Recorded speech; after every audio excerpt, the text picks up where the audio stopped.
Eu não pedi. Aprendi faz tempo que pedir não resolve. Só envergonha. Pedir é abrir a mão na frente de alguém e esperar que ele escolha não fechar a sua. E as pessoas fecham, sempre fecham. Não por maldade, na maioria das vezes. Fecham porque têm a própria vida pesando nos ombros, os próprios buracos no teto, os próprios filhos chorando de fome. Fecham porque é mais fácil não ver. Então parei de pedir faz muito tempo. Mas aquela tarde, com a chuva descendo de banda e a estrada vermelha virando barro sob os meus pés descalços, alguma coisa em mim entendeu que não havia outra saída que não fosse parar na frente daquele homem e dizer o que eu precisava. Não como súplica, como declaração, como quem apresenta um fato simples que não tem como ser ignorado. O sítio apareceu depois de quase 3 horas caminhando desde o asfalto. Uma virada na estrada de chão, uma fileira de eucaliptos que servia de quebra-vento e depois a porteira de madeira bruta, desgastada pelo sol de anos. A casa ficava mais atrás, baixa, de telha velha, com uma mangueira enorme na frente que balançava pesada com o vento que vinha antes da chuva. Do lado esquerdo, o celeiro. Grande, de madeira escurecida pelo tempo, com telhado de zinco que eu ouvi antes de ver. O vento batia nas chapas com um barulho metálico, irregular. O homem estava encostado na porteira. Não estava fazendo nada, só olhando o céu. As mãos grossas cruzadas sobre o arame da porteira, o chapéu de palha inclinado para o lado, uma expressão que eu não soube ler de imediato. Não era de raiva, não era de alegria. Era de quem está acostumado a ficar parado e olhar as coisas chegarem. Eu devia ter um aspecto terrível. 3 dias sem dormir direito, 2 sem comer com substância. A roupa de chita que eu tinha colocado na segunda-feira, que já era segunda-feira faz quanto tempo? Grudada no corpo pelo suor e pela garoa que tinha começado de manhã. A trouxa no ombro esquerdo, um saco de estopa com o que sobrou de tudo que eu tinha. Não pesava muito.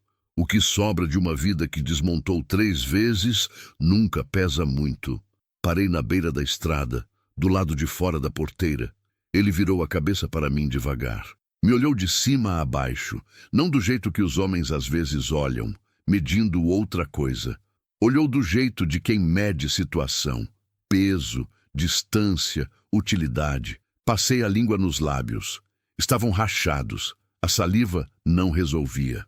Me deixa dormir no celeiro, eu disse. Eu trabalho para comer. A voz saiu mais firme do que eu esperava. Isso me surpreendeu. Pensei que, depois de tudo, a voz tivesse ido junto com o resto. Mas ela estava lá, áspera, direta. O homem não respondeu de imediato. Ficou me olhando, sem pressa, e eu sustentei o olhar porque não tinha energia para mais nada. Não era coragem. Era só o que sobrava quando se esgotam as outras opções. Quando você chega num ponto em que o orgulho já foi embora, a vergonha já cansou de aparecer, e o que fica é apenas a necessidade nua, sem enfeite.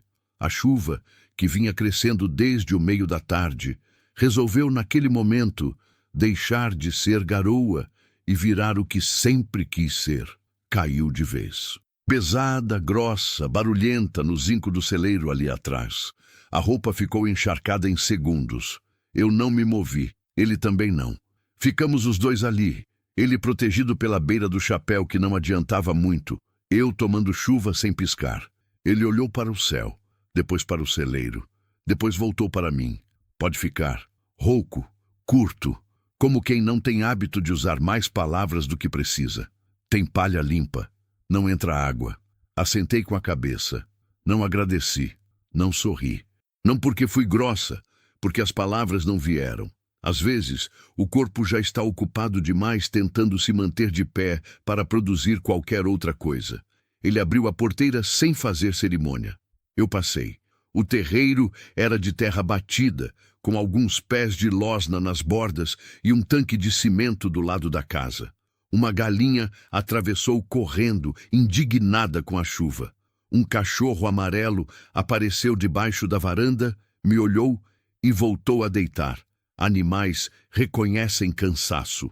Não latem para quem não tem força nem de reagir. Entrei no celeiro sem olhar para trás. Dentro era escuro, com aquele cheiro de palha seca e madeira velha que eu conheço desde criança.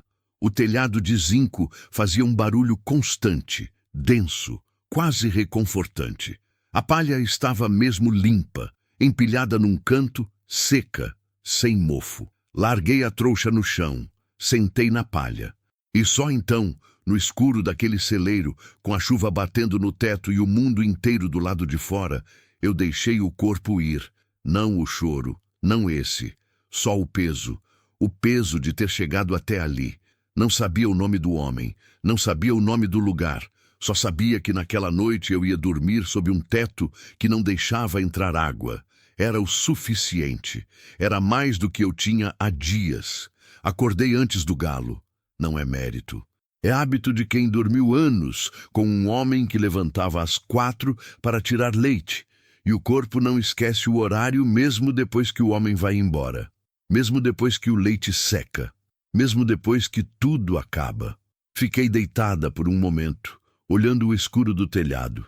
O zinco ainda pingava, a chuva tinha parado, mas a água que ficou guardada nas dobras das chapas escorria devagar, um pingo de tempos em tempos, com aquele som paciente de coisa que não tem pressa porque sabe que vai chegar lá do mesmo jeito. Me sentei na palha. Os ossos reclamaram, não os de velhice. Eu tenho 42 anos, não sou velha.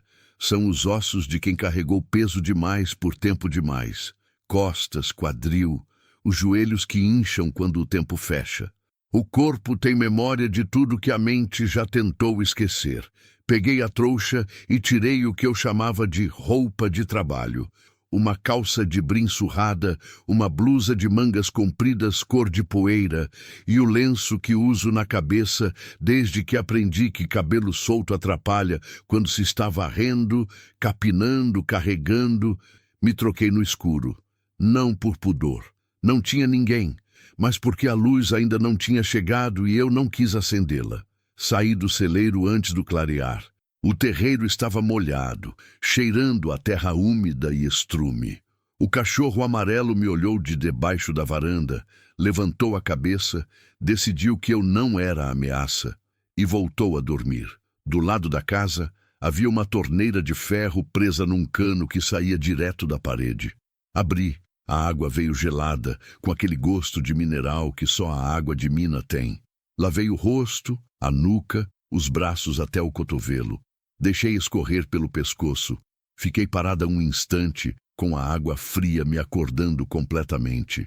O céu estava começando a clarear no leste, aquele azul escuro que vira roxo, que vira rosa sem avisar. As araras ainda não tinham saído dos galhos, só um bem-te-vi, no alto da mangueira, que já estava cumprindo a obrigação do nome. Fui olhar o que tinha para fazer, não precisei de ninguém me mandar.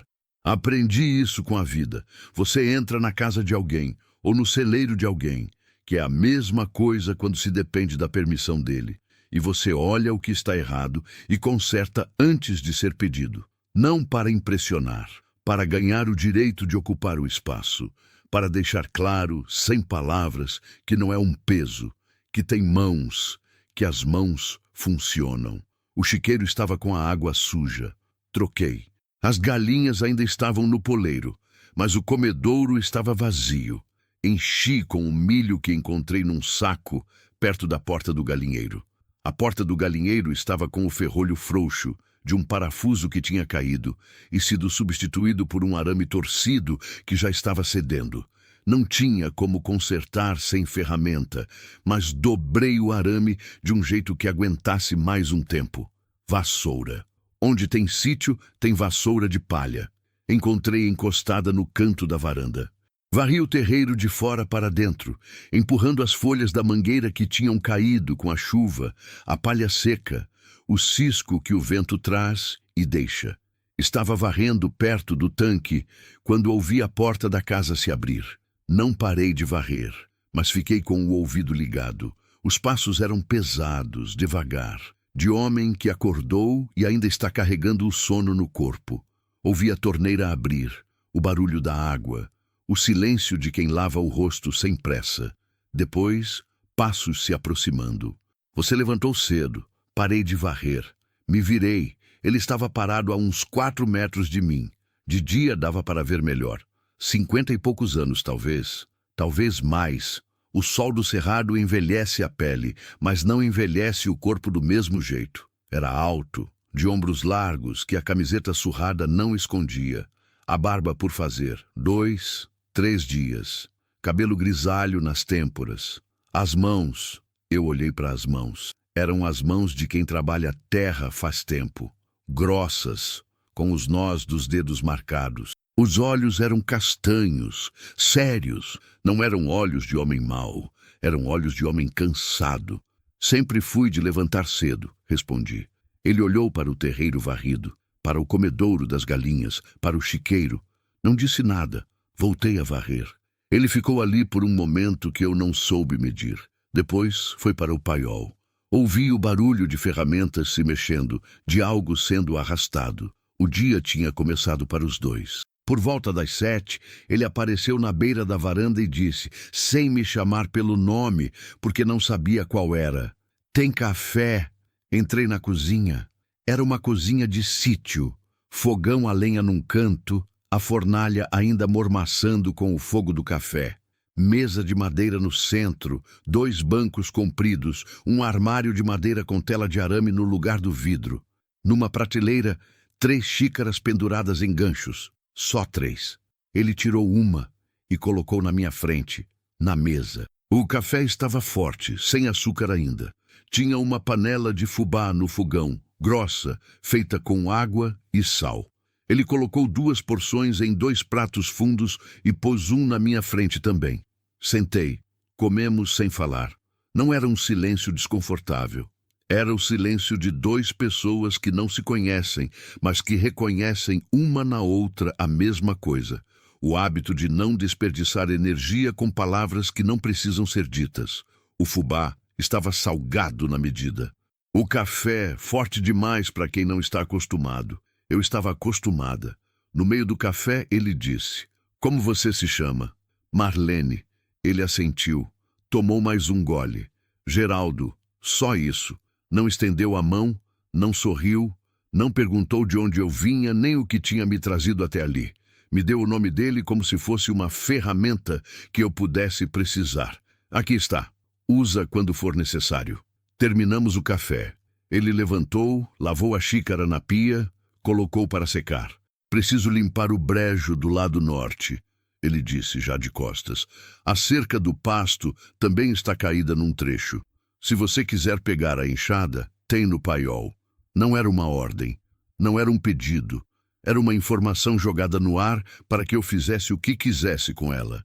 "Eu pego," eu disse, e peguei. A enxada estava encostada no paiol, junto com outras ferramentas enferrujadas. Escolhi a que tinha o cabo menos frouxo. Saí atrás dele pelo pasto, sem perguntar o caminho, esperando que ele fosse na frente. O sol tinha saído forte depois da chuva. Desse jeito traiçoeiro que o cerrado tem, molha tudo, e logo depois ferve. A terra avermelhada soltava vapor. O capim estava alto na beira do brejo, pesado de água ainda. Trabalhamos o dia inteiro, ele de um lado, eu do outro, sem coordenar, sem combinar. Simplesmente cada um lendo o que o serviço pedia e respondendo. De vez em quando os olhos se cruzavam por cima do trabalho. Nenhum dos dois desviava com pressa. No começo da tarde, ele parou, tirou o chapéu, limpou o rosto no antebraço. "Você já trabalhou em roça?" Não era pergunta. "Desde os 8 anos, eu disse. Ele colocou o chapéu de volta. Voltou a trabalhar.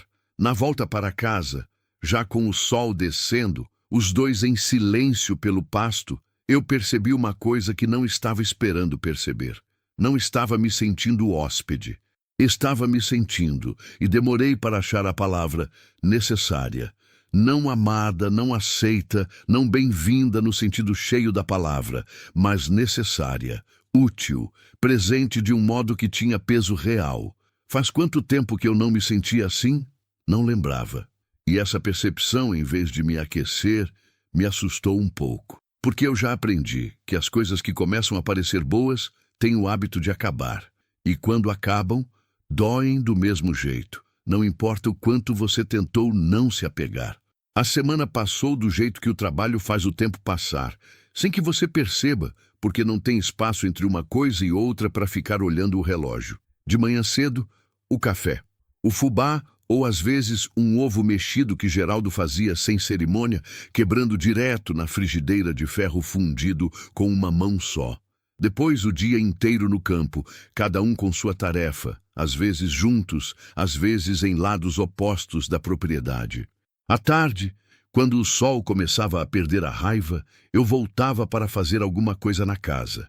Varrer, lavar roupa no tanque, checar o galinheiro. Ele ficava mais um tempo no pasto. Jantávamos cedo, dormíamos mais cedo ainda. Era uma vida simples do jeito que a vida simples é simples. Não romântico, não tranquilo. Simples como coisa que não tem gordura, que é só o essencial e nada mais. Osso e nervo, sem enfeite. Eu dormia no celeiro. Não por obrigação, ele não tinha dito nada sobre isso, não tinha traçado fronteiras com palavras. Mas eu mesma escolhi ficar ali. O celeiro tinha se tornado meu espaço do único jeito que espaço se torna seu, pelo hábito de voltar para ele todo dia e encontrá-lo do jeito que você deixou. Tinha arrumado um canto melhor. Empilhei a palha mais grossa embaixo, como colchão, e a mais fina por cima, como cobertor quando a madrugada esfriava. Pendurei a trouxa num prego que já estava na parede. Encontrei uma lata vazia no paiol e pus uma vela dentro para proteger da brisa quando eu precisava de luz. Era pouco, era suficiente. Na quinta-feira da primeira semana, enquanto eu lavava as roupas dele no tanque, tinha começado a fazer isso sem que fosse pedido, porque via a trouxa acumulando num canto da varanda. Ouvi um motor na estrada, um carro, raridade naquela estrada que não levava a nada além daquele sítio e do cerrado depois. Geraldo saiu da casa e ficou na beira da varanda com aquela postura de quem reconhece o que está chegando, mas não está com vontade de recebê-lo. O carro era um Gol velho, branco, com a lataria amassada no para-choque. Parou na frente da porteira. Desceu um homem mais novo, uns 35 anos, de camisa xadrez, com a cara de sol, mas os modos de quem não trabalha mais na roça. Ficou do lado de fora da porteira, sem entrar. Geraldo, ele chamou. Mauro, só os nomes. Como dois que não precisam de mais que isso para estabelecer o que há entre eles. Fiquei no tanque, lavando, sem fingir que não estava prestando atenção, mas também sem parar para olhar. Aprendi que as pessoas falam mais quando não se sentem observadas. Vim ver se você ia na reunião do sindicato sábado. Não vou. Geraldo, já faz 3 meses que você não aparece. O pessoal está perguntando. O pessoal pode continuar perguntando. Uma pausa. Eu vi a Dolores na cidade, o tal Mauro disse. A voz mudou. Ficou mais cuidadosa. Ela perguntou de você.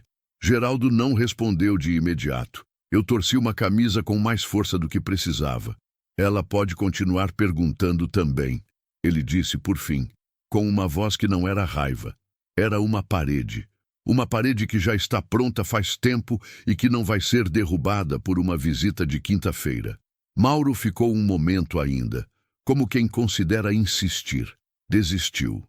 Tem uma mulher lavando roupa no seu terreiro, ele disse, e eu senti o olhar pousar em mim, pela primeira vez desde que ele tinha chegado. Tenho, disse Geraldo. Só isso, sem explicação. Mauro olhou para mim, olhou para Geraldo, e a conclusão que tirou passou pela cara dele rápido demais para eu ler direito. Mas era o tipo de conclusão que homem tira quando vê mulher em terreiro de viúvo. Tá bom, ele disse. Se precisar de mim, sabe onde me achar. Entrou no carro. Foi embora. Geraldo ficou parado na varanda por mais um tempo do que o necessário. Depois, entrou na casa sem dizer nada. Eu terminei de lavar. Naquela noite, depois do jantar, feijão com arroz e um pedaço de carne seca que ele tinha posto de molho desde a manhã, ele ficou sentado na varanda com um copo d'água, olhando o campo escuro. Eu ia para o celeiro. Já estava passando pela beira da varanda quando ele disse, "Você sabe quem é Dolores?" Parei. Não, eu disse. Era minha mulher. Voltei 2 passos. Fiquei parada perto do mourão da varanda, sem sentar, sem ir embora. Era, eu disse. Morreu faz 4 anos.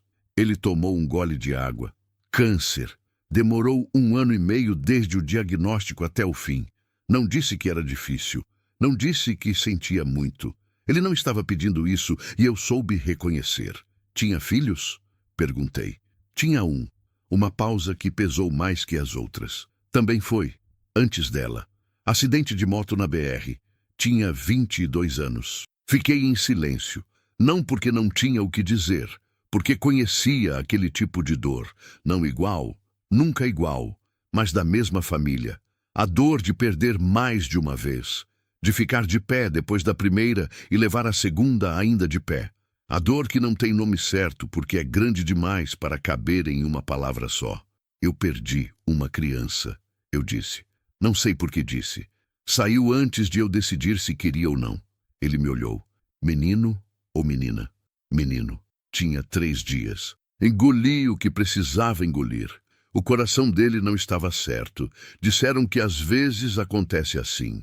Que não tem culpa de ninguém. Mas você não acreditou. Não era pergunta. Não, eu disse. Nunca acreditei de verdade. Ele assentiu devagar, como quem reconhece um lugar que já visitou. Ficamos em silêncio por um tempo. O grilo cantava no pasto. Longe, um carro na BR que a gente ouvia só como um murmúrio. O Mauro vai falar por aí, ele disse. Eu sei. Não estou me preocupando com isso. Eu também não. Ele me olhou de novo, e dessa vez o olhar ficou 1 segundo a mais. Não era um olhar de desejo, era mais sério que isso. Era o olhar de quem está tentando entender o que está diante dele. Como quem lê um texto que está escrito numa letra que conhece, mas que não é exatamente a própria. Por que você estava na estrada? Ele perguntou. A pergunta que eu sabia que ia vir desde o primeiro dia. Respirei fundo. Porque a casa onde eu estava não era minha, eu disse. E o homem que morava lá decidiu que eu também não era. Ele não pediu mais. Soube que era o suficiente, que aquela frase carregava dentro dela tudo o que ele precisava entender sem que eu precisasse abrir mais do que já tinha aberto. Você tem para onde ir? Ele perguntou.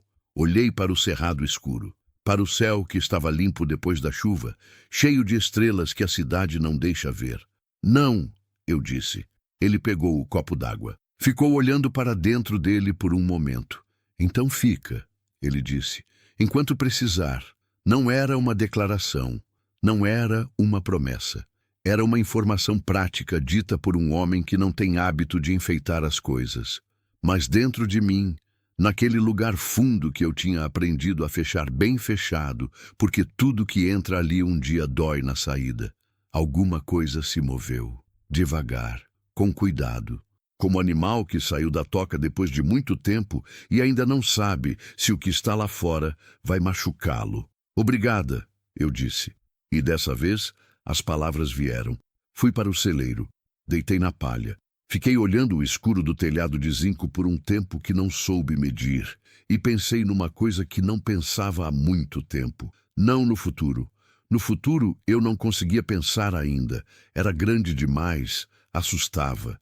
Pensei em amanhã, só amanhã, no café que ia ser forte, no pasto que precisava de mais um dia de trabalho, no comedouro das galinhas que eu ia encher antes do clarear.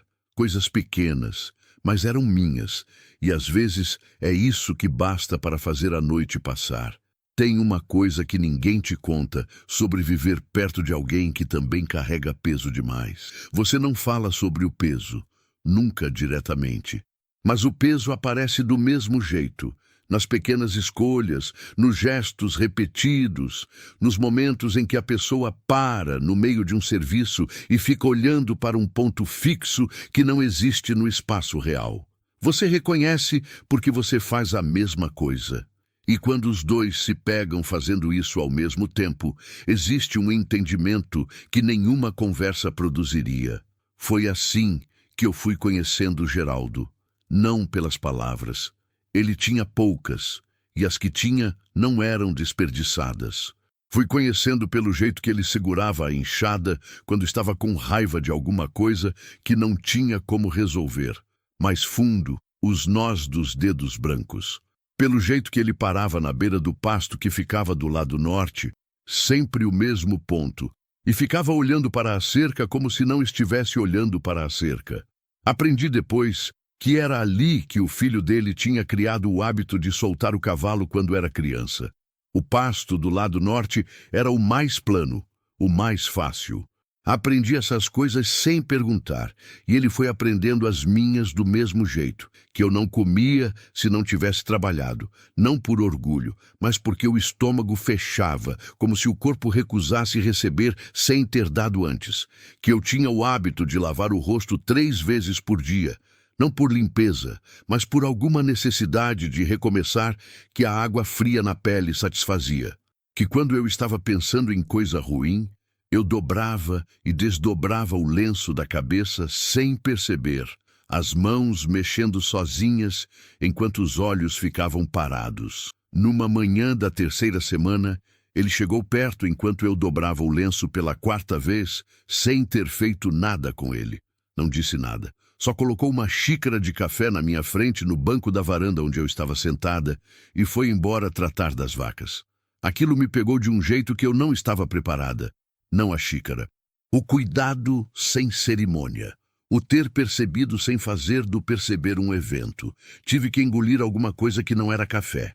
Na 2ª semana, uma mulher apareceu. Veio a pé pela estrada com uma cesta no braço, de vestido florido e chinelo de dedo. Tinha uns 60 anos, cabelo branco preso num coque, cara de quem ri fácil, mas também de quem não leva desaforo. "Oi, minha filha", ela me disse, chegando direto até mim como se me conhecesse de outra vida. "Eu sou a Benedita. Moro no sítio do outro lado do brejo." "Marlene", eu disse, "eu sei quem você é."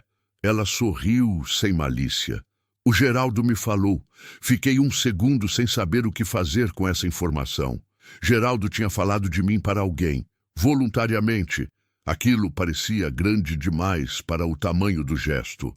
"Trouxe umas coisas", ela disse, abrindo a cesta. Tinha goiabada caseira numa vasilha de vidro, fubá mimoso num saco de pano e um pedaço de queijo embrulhado em folha de bananeira. Ele não pede nada, esse homem, mas a gente sabe o que ele precisa. Aceitei a cesta, convidei para o café, porque era isso que se fazia, e porque a Benedita era do tipo de pessoa que a gentileza se impõe naturalmente, sem esforço. Sentamos na varanda. Ela era falante do jeito equilibrado, não do jeito que enche o espaço sem deixar a outra pessoa respirar, mas do jeito que distribui conversa e espera. Me contou do sítio dela, do marido que tinha morrido de derrame 8 anos atrás, dos 3 filhos que foram para a cidade e mandavam dinheiro todo mês, mas não visitavam com frequência. "Eles acham que dinheiro substitui presença", ela disse sem amargura. "Só constatação. Não substitui, mas a gente aprende a viver com o que tem." Eu concordei. Sabia do que ela estava falando. Ela me olhou com uma atenção que não era intrusiva. "Você vai ficar?" ela perguntou. "Não sei", eu disse. A resposta honesta. "Ele precisa de alguém", ela disse. "Não estou dizendo de qualquer jeito. Estou dizendo que o Geraldo está acabando sozinho nessa terra, e a terra está acabando junto com ele. Sítio sem gente vai morrendo. Igual pessoa." Não respondi.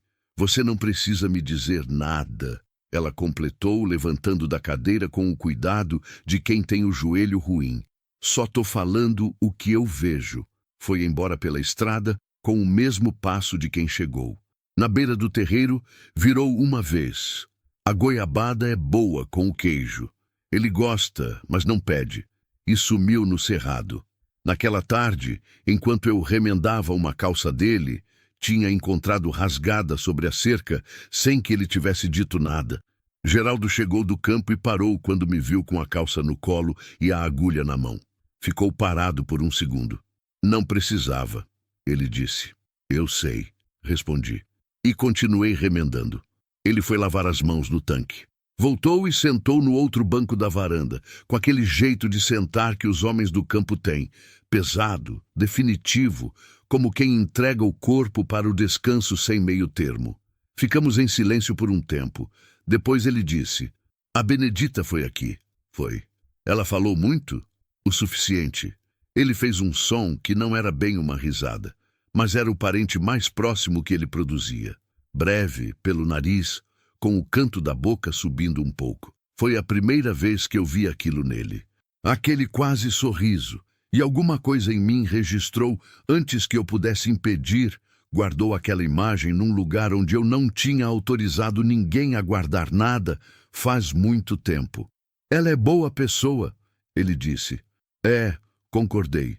"Enche o saco, mas é boa pessoa." Dessa vez eu fui que fiz o som parecido com risada. Ele me olhou, e ficou me olhando um segundo a mais que o habitual. Desviei os olhos para o remendo. A agulha atravessou o tecido com aquele ruído seco de linha puxada. "Marlene", ele disse.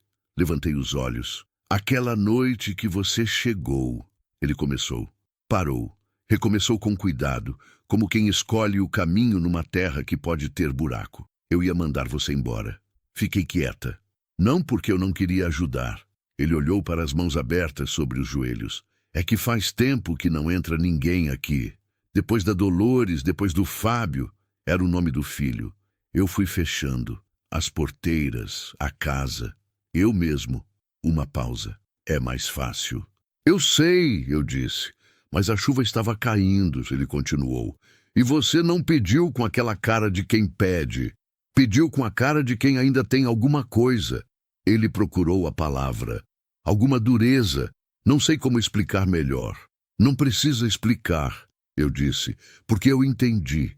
Porque é isso que reconhece igual em igual. Não a fraqueza, mas a resistência que fica depois que a fraqueza já passou por tudo que tinha para passar." Ele assentiu. Ficamos em silêncio de novo. Mas era um silêncio diferente agora. Tinha alguma coisa nele que não estava antes. Uma abertura pequena, como fresta de janela que não fecha direito. Não é o mesmo que janela aberta, mas deixa passar ar. Deixa a luz entrar em ângulo, pouca, oblíqua. Às vezes é tudo que dois destroços precisam. Não a luz toda de uma vez. Isso cega. Só a fresta. Só o suficiente para enxergar o que está do lado de dentro sem se assustar com o que ainda está escuro. Terminei o remendo. Cortei a linha com os dentes. Não tinha tesoura à mão. Dobrei a calça, coloquei sobre o banco entre nós. Me levantei para ir ao celeiro. "Marlene", ele disse de novo. Parei. "Amanhã tem que limpar a cisterna. É serviço pesado." "Eu sei limpar cisterna", eu disse. "Eu sei que você sabe." E havia alguma coisa nessa frase. Não no que ela dizia, mas no jeito que ele disse. Com uma firmeza tranquila que não era elogio, mas era reconhecimento, que ficou comigo o caminho inteiro até o celeiro. Deitei na palha, fiquei olhando o teto, pensei no filho que eu nunca vi crescer, pensei nos 3 dias que ele teve e nos anos que não teve, pensei nos meus maridos, o primeiro que foi embora por vontade própria, o segundo que foi embora por doença que não avisou antes de chegar. Pensei nas casas que não foram minhas, nas camas que não tiveram meu cheiro por tempo suficiente, nas cidades que eu cruzei sem deixar rastro, porque rastro é coisa de quem ficou. E pensei, pela primeira vez em muito tempo, numa coisa estranha. Pensei que talvez, ficar não fosse necessariamente o começo do fim de alguma coisa. Talvez ficar pudesse ser outra coisa. Ainda não sabia o nome, mas o pensamento estava lá. E eu deixei estar. A cisterna ficava enterrada atrás do paiol, com uma tampa de concreto que precisava de 2 para levantar. Geraldo chegou cedo, antes mesmo do café, com uma corda grossa enrolada no ombro e uma lanterna na mão. Me encontrou já no terreiro, com a blusa de manga comprida e o lenço amarrado na cabeça. Não disse nada, só assentiu. Levantamos a tampa juntos. Era pesada, de concreto maciço, com uma argola de ferro enferrujada no centro. A força que eu precisei fez meu ombro reclamar, mas não parei. O cheiro que subiu era de água parada, de pedra úmida, de coisa fechada por muito tempo. Um cheiro que não é ruim nem bom. É apenas o cheiro das coisas que ficaram sem ar. Ele desceu primeiro pela corda, os pés encontrando os degraus de ferro chumbados na parede de alvenaria. Eu passei as ferramentas, a pá pequena, o rodo, a vassoura de cerdas duras e depois desci atrás. A cisterna era funda, uns 4 metros. Lá embaixo, a luz da lanterna mostrava uma lama escura acumulada no fundo, restos de folha que tinham entrado pela fresta da tampa mal vedada, uma rã morta perto de um canto. A água que restava estava turva, com uma película na superfície que não era boa de ver. Trabalhamos em silêncio como sempre, mas era um silêncio diferente do campo aberto. Lá embaixo, fechado, o silêncio ficava mais denso, mais presente. Cada batida da pá ecoava. Cada palavra que não foi dita também ecoava, do seu próprio jeito. Eu puxava o lodo com o rodo e jogava no balde que ele içava pela corda. Ele despejava lá em cima e descia o balde vazio de novo. Assim, por quase 2 horas. O joelho do meu lado direito afundava na lama, e eu não reclamava porque não havia o que reclamar. Era o serviço, e o serviço não tem pena de joelho. No terceiro balde, ele disse lá de cima: "Tá fundo ainda?" "Ainda tem", eu respondi. A voz ecoou esquisito nas paredes de pedra. Ele desceu de novo. Ficamos os dois no fundo da cisterna, cada um num lado, os ombros quase se tocando no espaço que era pequeno demais para 2 adultos com ferramentas, mas que era o que tinha. Eu sentia o calor do braço dele perto do meu sem que se tocassem. Trabalhei olhando para o lodo. Depois de um tempo ele parou. Ficou olhando para a parede de pedra como se estivesse vendo algo que eu não via. "Esse lugar tem uns 30 anos", ele disse. "O meu pai construiu. Ele mesmo, com 2 ajudantes que vieram da cidade e cobraram caro demais pelo que fizeram." "Ele ainda é vivo?" "Não, faz 15 anos." Continuou olhando a pedra. Passou a mão na alvenaria com um gesto lento, quase sem querer, como quem toca coisa antiga para sentir se ainda está firme. "Eu cresci sabendo que esse sítio ia ser meu", ele disse. "Não como herança boa, como responsabilidade. Meu pai nunca chamou de herança, chamava de obrigação. Dizia que a terra não é sua, você é da terra. Você cuida dela porque ela te aguentou." Eu entendi aquilo de um jeito que foi fundo. "Meu marido pensava igual", eu disse. "O segundo marido, o que foi por doença. O que tinha um pedaço de terra na família e que antes de morrer me olhou e disse que sentia pena de me deixar sem chão. Não sem dinheiro, sem chão." Ele sabia o que importava. "Você tinha terra?" ele perguntou. "Tive, por um tempo. Puxei mais lodo com o rodo. A família dele retomou depois que ele foi. Disseram que não era meu nome no papel. Tinham razão no que dizia o papel. Mas o papel não estava lá quando eu plantei, quando eu colhi, quando eu cuidei da terra, como se fosse minha, porque era. Era minha, do jeito que as coisas são suas quando você dá o sangue por elas." Ele ficou quieto por um momento. "Isso é roubo", ele disse, simples assim, sem inflar, sem discurso. "É", eu disse, "mas roubo que a lei não vê." Ficamos em silêncio. A lanterna iluminava a parede entre nós. As sombras que fazíamos eram grandes, distorcidas, maiores que os 2 juntos. "Você vai buscar de volta?" ele perguntou. Ri sem querer, não de ironia, de algo que era ao mesmo tempo cansaço e alguma coisa que ainda não tinha morrido de vez. "Não tenho como", eu disse. "Não tenho documento, não tenho advogado, não tenho dinheiro para advogado." Parei. "Mas ainda fico com raiva. Toda vez que penso, a raiva não foi embora." "Boa", ele disse. Olhei para ele.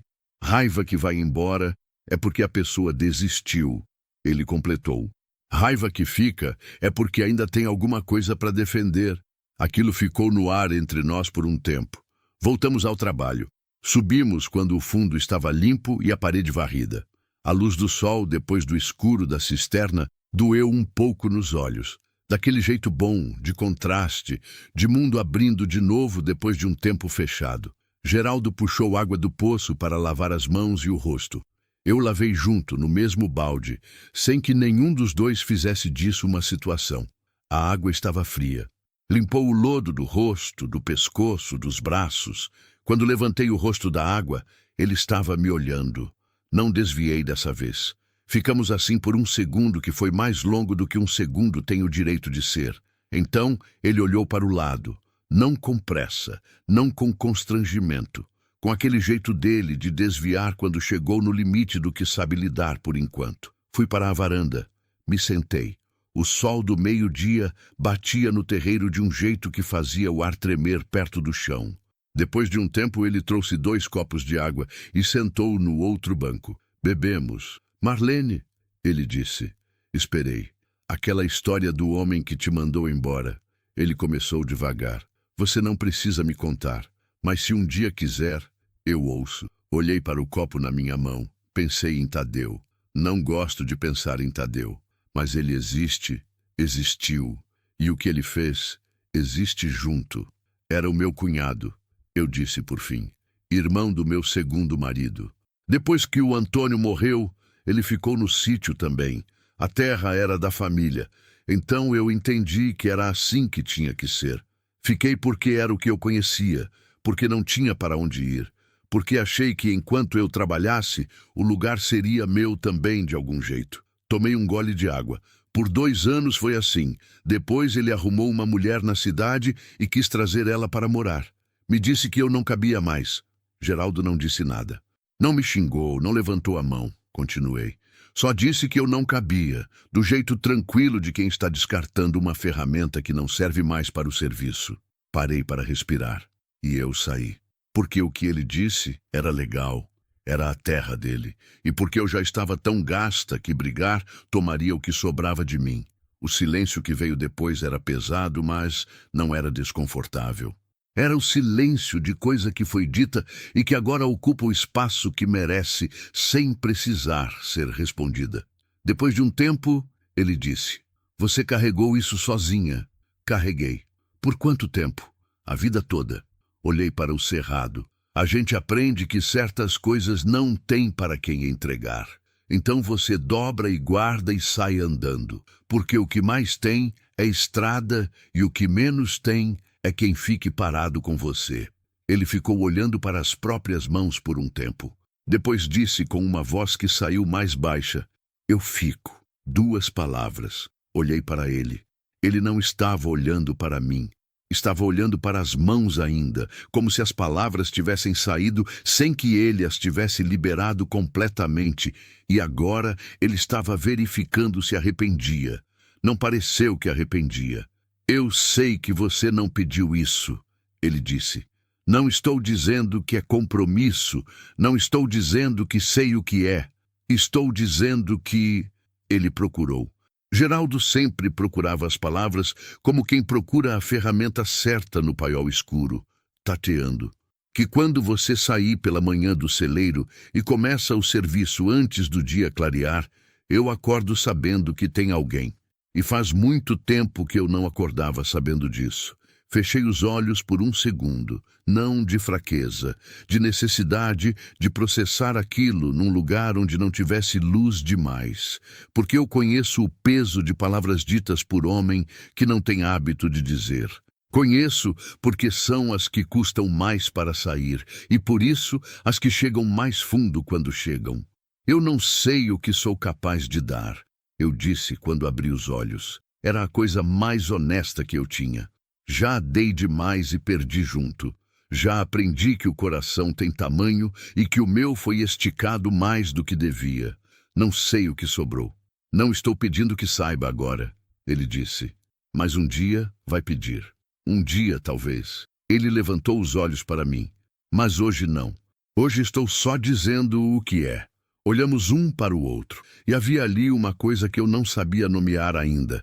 Não amor, essa palavra grande demais que as pessoas usam como se soubessem o que estão carregando. Era algo menor e mais resistente que amor. Era reconhecimento. Era o ver e ser visto sem que nenhum dos dois precisasse se fazer de outra coisa que não fosse o que era. 2 que perderam muito. 2 que ainda estavam de pé, cada um pelo seu milagre privado e sem explicação. 2 que, sem combinar, tinham começado a dividir o peso de existir num pedaço de terra que o cerrado abraçava por todos os lados. Me levantei. Ele me olhou, esperando. "Vou dar água para as galinhas", eu disse. E havia nessa frase simples, nesse retorno ao concreto e ao imediato, uma resposta que os dois entendemos sem precisar traduzir. Fui. E enquanto eu enchia o bebedouro das galinhas com a água fria do poço, de costas para ele, mas sabendo que ele ainda estava na varanda, senti uma coisa estranha acontecer dentro do peito. Não era alegria, não era tão leve quanto isso. Era algo mais parecido com raiz, como quando uma planta que cresceu torta pelo vento finalmente encontra uma pedra no lugar certo, não para parar, mas para se apoiar, para crescer um pouco mais em paz com o próprio peso. Eu tinha vivido tanto sem isso que quase não reconhecia, mas reconheci. A chuva voltou numa quinta-feira de manhã, sem avisar. Acordei com o barulho dela no zinco e fiquei deitada por um momento escutando. Tem dias que a chuva parece conversa, não com você, mas perto de você, do jeito que 2 pessoas podem estar no mesmo quarto sem se falar e ainda assim não estarem sozinhas. Fiquei ouvindo até o galo cantar, que cantou atrasado, como se a chuva tivesse atrasado ele também. Me levantei.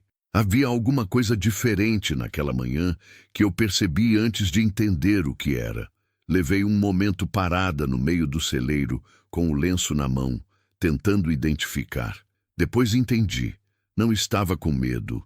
Não o medo surdo e constante que eu carregava há tanto tempo que tinha parado de reconhecê-lo como medo. Tinha virado só parte de como eu existia, como o peso dos próprios ossos. Aquela manhã estava sem ele, ou com menos dele, o suficiente para eu notar a diferença. Amarrei o lenço. Saí. A chuva era fina, morna para a época. O terreiro cheirava a terra molhada e losna. As galinhas estavam reclamando no galinheiro, presas pela chuva, indignadas com a interrupção da rotina. Fui até lá, abri a porta do fundo que dava para a área coberta, deixei elas saírem para o espaço protegido. Elas saíram protestando, como sempre, como se o favor fosse pouco. Quando virei para voltar para a casa, Geraldo estava na porta da varanda me olhando. Estava de calça e camiseta, descalço, com a xícara de café na mão. O cabelo despenteado do sono, uma expressão que não era bem nenhuma das que eu tinha catalogado nele até então. Não era o fechado do começo, não era o cuidadoso das conversas difíceis. Era simplesmente um homem de manhã cedo, olhando a mulher que estava no terreiro dele debaixo de uma garoa fina e não parecendo achar aquilo nem extraordinário nem simples. Parecendo achar aquilo certo. "Café ficou forte", ele disse. "Do jeito que eu gosto", eu respondi. Entrei. Naquele dia não trabalhamos no campo. A chuva não foi embora. Ficou o dia inteiro variando entre garoa e chuvisco, com o céu fechado de um cinza que não era pesado. Era só encoberto, como cobertor de nuvem que o cerrado às vezes puxa sobre si mesmo para descansar. Geraldo ficou no paiol consertando uma cerca de madeira que tinha quebrado no canto do curral. Eu fiquei na cozinha. Cozinhei de verdade pela primeira vez desde que tinha chegado. Até então eu ajudava, mexia o que estava no fogo, lavava o que estava sujo, descascava quando tinha o que descascar. Mas aquele dia eu tomei a cozinha para mim, sem pedir licença. Peguei o que havia, feijão que estava de molho desde a noite anterior, um pedaço de costela que ele tinha deixado descongelando, cebola, alho, pimenta do reino inteira, uma folha de louro que encontrei num pote de vidro na prateleira com a tampa enferrujada. Acendi a fornalha. Tem uma coisa que acontece com o corpo quando você cozinha de verdade, com tempo, sem pressa. O ritmo muda, a respiração muda. É como se o fogo pedisse que você ficasse no mesmo passo que ele, devagar, constante, presente. Não dá para cozinhar bem com a cabeça em outro lugar. A panela exige que você esteja ali. Fiquei ali. O feijão demorou. Dei tempo para demorar. Refoguei a costela separada, deixei pegar cor dos dois lados, acrescentei a cebola depois, o alho amassado, deixei o cheiro se abrir no calor antes de juntar tudo. Coloquei água quente, não fria. Aprendi isso com minha mãe, que aprendeu com a dela, que provavelmente aprendeu com a dela. Uma corrente de mulheres ensinando umas às outras as coisas que não estão em nenhum livro. Minha mãe. Faz muito tempo que eu não pensava nela sem que a lembrança viesse acompanhada de dor. Naquela cozinha, com a chuva batendo lá fora e o cheiro do feijão abrindo devagar no vapor, a lembrança veio diferente. Veio mais limpa. Ela na cozinha da casa dela, que era pequena e quente e cheirava sempre a fumaça e coentro. Ela cantarolando sem saber que cantarolava, a voz baixa, os pés descalços no chão de cimento frio. Eu também cantarolei. Não percebi até já ter começado. Parei um segundo, surpresa comigo mesma. Depois continuei. Não tinha letra, não tinha música certa. Era só uma melodia sem nome que saiu de algum lugar que não sabia que ainda tinha guardado alguma coisa. Geraldo entrou no meio da tarde para pegar uma ferramenta que tinha esquecido e parou na porta da cozinha. Parou porque o cheiro pegou ele antes que ele chegasse à porta. Eu vi no rosto dele. Não era só fome, era memória. Cheiro de feijão com costela é desses cheiros que vivem dentro das pessoas independente de quanto tempo passou. Ele ficou olhando a panela por um segundo. Minha mãe fazia assim, ele disse baixo. Não para mim, para ele mesmo. Não respondi. Mexi o feijão. Ele pegou a ferramenta e foi. Jantamos quando o escuro já tinha fechado do lado de fora. Sentamos na mesa como sempre. Ele de um lado, eu do outro, a lamparina entre nós, porque a chuva tinha derrubado a energia desde o meio da tarde e não tinha voltado. A luz da lamparina fazia as sombras se moverem devagar nas paredes, aquele movimento que acalma sem que você entenda por quê. Comemos. O feijão estava bom. Eu sabia que estava antes de ele dizer, porque sei reconhecer quando acertei. Mas ele disse mesmo assim, com aquela economia de palavras que era a dele. Está bom, eu sei, eu disse. Ele ergueu os olhos. O canto da boca subiu. O quase sorriso dele, que eu já conhecia agora, que eu tinha parado de me surpreender de guardar. Depois do jantar, ficamos na varanda. Ele com o copo d'água, eu com as mãos no colo, ouvindo a chuva que tinha voltado fraca, quase só presença, mais som do que água. Marlene, ele disse, eu quero te pedir uma coisa. Olhei para ele. Ele estava olhando para o escuro do terreiro, as mãos em volta do copo. Pode pedir, eu disse. Não fica no celeiro mais. O coração deu um movimento que não era bem sobressalto. Era algo mais lento, mais fundo. Como pedra que cai em água funda e demora para chegar no fundo. Fiquei quieta, esperando. Tem um quarto no fundo da casa, ele continuou. Era do Fábio. Eu não abro desde que ele foi. Ele respirou devagar. Mas eu acho que está na hora de abrir. Entendi o que aquilo custou. Não precisava de mais explicação para entender. Sabia o que é segurar uma porta fechada durante anos, porque abrir significa aceitar que o que estava do outro lado não vai voltar. Sabia o peso de cada vez que você passa pela porta e desvia os olhos. Sabia o dia em que a mão vai para a maçaneta e você deixa ir. Você não precisa fazer isso por mim, eu disse. Não estou fazendo por você. Ele finalmente me olhou. Estou fazendo porque está na hora. E porque você estar aqui me fez entender que está na hora. Olhamos um para o outro na luz fraca da lamparina que Geraldo tinha colocado no canto da varanda. Não era uma declaração de amor. Não era uma proposta. Era um homem dizendo, do único jeito que sabia dizer as coisas importantes, que havia uma porta que ele estava disposto a abrir e que havia um quarto que ele estava disposto a deixar ser habitado de novo. Não pela memória do filho, pela vida que ainda estava acontecendo apesar de tudo. Eu aceito, eu disse. Ele assentiu. Ficamos mais um tempo em silêncio. A chuva foi parando aos poucos, sem despedida, como quem foi embora enquanto você não estava prestando atenção. Antes de me levantar, ele disse, amanhã tem que reformar o telhado do paiol. Vai precisar de 2. Eu sei subir em telhado, eu disse. Eu sei que você sabe. E havia naquela frase repetida: eu sei que você sabe. Um peso diferente agora. Não era só o reconhecimento do trabalho, da utilidade, das mãos que funcionam. Era outra camada, mais funda.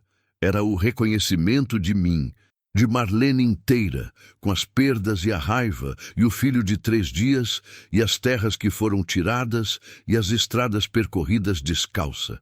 De tudo que eu era antes de chegar ali e de tudo que estava, devagarinho, sem que eu tivesse pedido ou planejado, começando a ser aqui. Me levantei. Ele ficou na varanda, mas em vez de ir para o celeiro, fui para dentro da casa. Ele tinha me mostrado o quarto mais cedo, sem cerimônia. Abriu a porta, acendeu a lamparina pequena que estava na mesinha, saiu. Eu tinha ficado na soleira por um momento olhando. Um quarto simples, uma cama de solteiro com colcha verde, uma janela que dava para o pasto, uma prateleira com 2 livros e uma bola de couro murcha que tinha sido de alguém que corria e pulava e fazia barulho nessa casa quando a casa ainda sabia o que era ter barulho de criança. Entrei, coloquei a trouxa no chão, me sentei na beira da cama. O colchão era velho, mas firme. A colcha cheirava a guardado, não a mofo, a fechado. A coisa que esperou sem saber que estava esperando. Fiquei sentada por um tempo no escuro, com os pés no chão frio. Pensei em tudo que me trouxe até ali. A lista era longa e nenhuma parte dela era bonita de lembrar.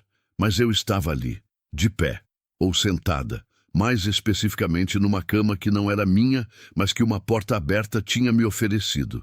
E havia uma diferença entre essa cama e todas as outras em que eu tinha dormido, que não eram minhas. Essa eu não tinha forçado. Essa me foi oferecida por um homem que custou oferecer porque não tem hábito de oferecer, e que justamente por isso eu sabia que a oferta era real. Deitei. A janela estava entreaberta. A brisa do cerrado depois da chuva entrou, úmida, cheirando a capim molhado e terra vermelha, e aquele cheiro de mato que não tem nome em nenhum idioma, mas que qualquer pessoa criada no interior reconhece no fundo do peito como reconhece a própria respiração. Fechei os olhos. Não sei quanto tempo levei para dormir, mas sei que quando o sono veio, veio sem que eu tivesse que correr atrás. Veio manso, como coisa que sabe que foi esperada. De manhã, acordei com o galo. Fiquei deitada por um momento, escutando a casa. Ouvi os passos dele na cozinha, a torneira abrindo, o fogão sendo aceso, aquele som de fósforo riscado e o suspiro do fogo pegando na lenha. Me levantei, lavei o rosto na pia do quarto, passei o lenço na cabeça. Olhei para a janela.